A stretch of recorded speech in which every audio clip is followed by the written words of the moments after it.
घरात सतत भांडणं होतात, पैसे टिकत नाही, ह्या चुका आजच थांबवा. नमस्कार मित्रमैत्रिणींनो, कधी तुमच्या मनात असा प्रश्न आला आहे का? काही घरांमध्ये पैसा कमी असला तरी तिथे आनंद असतो. काही घरांमध्ये भरपूर पैसा असूनही रोज भांडणं, तणाव, अशांतता आणि दुःख हा सतत. कधी विचार केला आहे का? एखाद्या घरात पैसा येतो पण महिन्याच्या शेवटी काहीच उरत नाही. एखाद्या घरात सतत कोणीतरी आजारी पडतं, लहान लहान कारणावरून मोठी भांडणं होतात, काम होत नाही, मनाला शांतता मिळत नाही. असं का होतं असेल? आपल्या पूर्वजांनी काही गोष्टी सांगितलेल्या होत्या, त्या केवळ अंधश्रद्धा म्हणून नाही, तर चांगल्या सवयी आणि शिस्त यासाठी सांगितल्या गेल्या. त्याचबरोबर आजच्या जीवनात आर्थिक नियोजन, संवाद आणि स्वच्छता याचंही तितकंच महत्त्व आहे. आजच्या या व्हिडिओमध्ये आपण अशाच काही गोष्टी जाणून घेणार आहोत, ज्या अनेक कुटुंबांमध्ये पिढ्यानपिढ्या सांगितल्या जातात आणि त्यामागचं जीवनातील शहाणपणही समजून घेऊ. म्हणूनच हा व्हिडिओ शेवटपर्यंत नक्की पहा, कारण शेवटची चूक अशी आहे जी अनेक लोक कळत नकळत रोज करतात. चूक क्रमांक 1, घरात सतत राग आणि ओरडा. मित्रांनो, कोणत्याही घरात मतभेद होणं स्वाभाविक आहे, पण प्रत्येक गोष्ट ओरडून, अपमान करून किंवा रागाने सोडवण्याचा प्रयत्न केला तर घरातील शांतता हळूहळू संपते. धार्मिक परंपरांमध्ये घरात गोड बोलण्याला महत्त्व दिलं गेलं आहे, कारण शब्दांना शक्ती असते. एक कठोर शब्द वर्षानुवर्षे मनात राहू शकतो. आज विचार करा, आपल्या घरात जास्त वेळ हसण्याचा आवाज येतो का की भांडणाचा? जर उत्तर दुसरं असेल तर बदलायची सुरुवात स्वतःपासून करा. चूक क्रमांक 2, आई-वडिलांचा अपमान. अनेक ग्रंथांमध्ये सांगितलं आहे, मातृदेवो भव, पितृदेवो भव. याचा अर्थ आई-वडिलांना देवासारखा मान द्या. आजचा अर्थ असा नाही की ते नेहमीच चूक करू शकत नाही, पण त्यांच्याशी बोलताना आदर ठेवणं ही आपल्या संस्कृतीची ओळख आहे. ज्या घरात वडिलांधाऱ्यांचा सतत अपमान होतो तेथे पुढची पिढीही तेच शिकते आणि मग घरातील नाती कमकुवत होतात.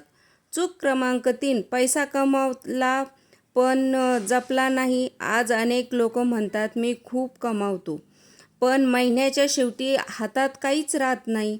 याचं कारण नेहमी नशीब नसतं. अनेकदा कारणं असतात. विनाकारण खर्च, दिसण्यासाठी खर्च, उधळपट्टी. धार्मिक शिकवणीत संयमाला महत्त्व दिले आहे आणि आजच्या भाषेत त्यालाच आर्थिक शिस्त म्हणतात. कमाईपेक्षा बचत महत्त्वाची आणि बचतीपेक्षा योग्य गुंतवणूक महत्त्वाची. चूक क्रमांक 4, घरात अस्वच्छता. अस्वच्छ घर फक्त दिसायला वाईट नसतं, ते मनावरही परिणाम करतं. स्वच्छ घरात मन शांत राहतं, कामात लक्ष लागतं आणि सकारात्मक वातावरण निर्माण होतं. म्हणूनच अनेक धार्मिक परंपरांमध्ये पहाटे घर झाडणं, देवघर स्वच्छ ठेवणं आणि स्वच्छतेला महत्त्व देण्यात आलं. घरात सुख, शांती, पैसा आणि आनंदासाठी काय करावे? भाग 1. नमस्कार मित्रमैत्रिणींनो, आपण सर्वजण आयुष्यभर कशासाठी धडपडतो? चांगलं घर मिळावं, घरात सुख असावं, आई-वडील आनंदी असावे, मुलं चांगली वाढावीत, घरात पैशाची कमतरता नसावी आणि सर्वात महत्त्वाचं म्हणजे घरात शांतता असावी. पण मित्रांनो, काही घरामध्ये पैसा असतो तरी आनंद नसतो, तर काही घरामध्ये साधी परिस्थिती असूनही तिथे प्रेम, आदर आणि समाधान भरपूर असतं. याचं कारण काय? फक्त नशीब, फक्त वास्तू, की काय चांगली सवयी? आपल्या ऋषीमुनींनी, संतांनी आणि वडीलधाऱ्यांनी काही गोष्टी सांगितल्या आहेत. त्या केवळ धार्मिक परंपरा नाहीत, तर कुटुंब एकत्र ठेवण्याच्या सवयी आहेत.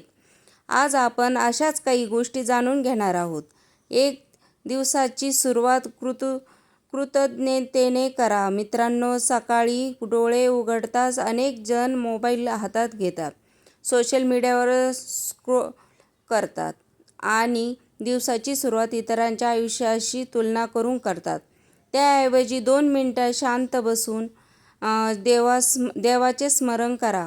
आईवडिलांचे नमस्कार करा. मनात म्हणा, देवा आजचा दिवस चांगला जाऊ दे.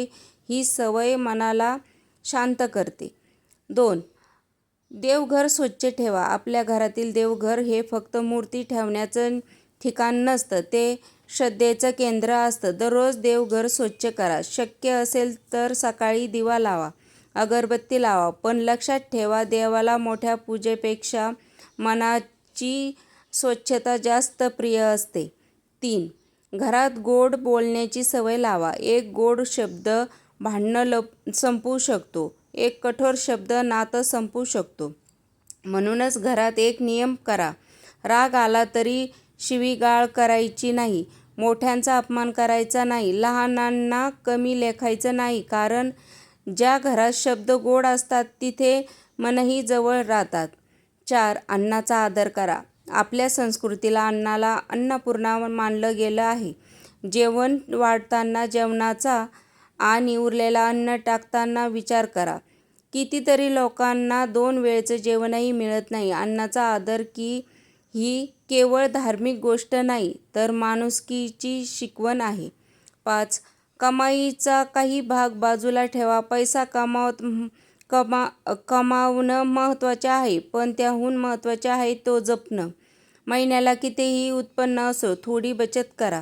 हेच संकटाच्या काळात आधार बनतं. आठवड्यातून 1 दिवस संपूर्ण कुटुंबाचे एकत्र बसा.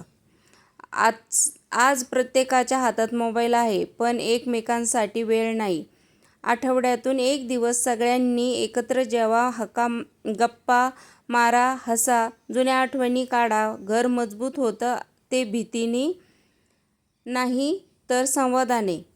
आज आपण ज्या 6 सवयी पाहिल्या त्या कोणत्याही चमत्काराचं वचन देत नाहीत, पण त्या घरात सकारात्मक वातावरण, परस्पर आदर आणि चांगल्या सवयी निर्माण करण्याची नक्कीच मदत करू शकतो.